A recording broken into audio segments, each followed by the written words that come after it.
Les militaires au pouvoir à Niamey affirment ne pas pouvoir accueillir la délégation de la CEDEAO aujourd'hui. Dans le même temps, le Nigeria, qui assure la présidence tournante de la CEDEAO, réagit quant à la situation dans le pays. Une intervention militaire n'est pas à exclure, mais la diplomatie reste la meilleure voie à suivre pour résoudre la crise. C'est ce qu'a indiqué ce soir le porte-parole du président nigérian Bola Tinubu. On fait le point sur la situation au Niger avec notre correspondante Anne-Fleur Lespion. Nouveau rebondissement aujourd'hui, les putschistes ont refusé d'accueillir la médiation de la CEDEAO qui était prévue à Niamey juste avant le sommet prévu à Abuja au Nigeria. Alors pour se justifier, le ministère des Affaires étrangères nigérien s'est expliqué dans un communiqué.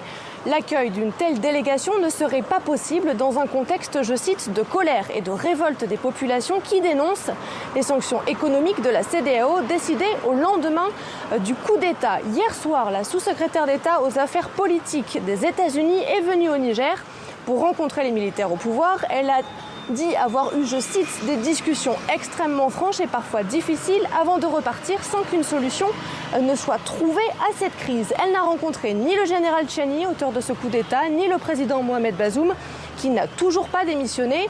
Pour le moment, les négociations entre la CEDEAO et les putschistes semblent au point mort, alors que de leur côté, les militaires continuent à s'organiser. Ils ont nommé hier soir un nouveau Premier ministre, Lamid Zein, ancien ministre des Finances sous Mahamadou Tandja, lui-même renversé par un putsch en 2010. La CEDEAO et son président Bola Tinubu réagissent ce soir et assurent que la diplomatie est la meilleure voie à suivre, tout en précisant qu'une intervention militaire n'est pas à exclure. Dimanche dernier, la CEDEAO avait donné 7 jours à la junte pour rétablir le président Bazoum dans ses fonctions. Même si prête à intervenir militairement, la CEDEAO dit privilégier la voie diplomatique.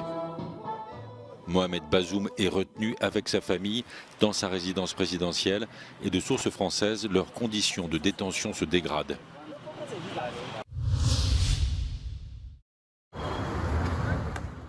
La CEDEAO n'est donc pas intervenue militairement au Niger après l'expiration de l'ultimatum fixé aux putschistes.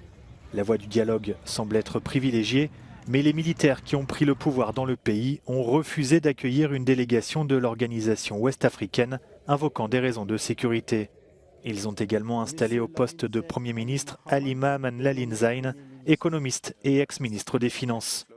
L'Union européenne continue, elle, d'encourager les efforts de médiation.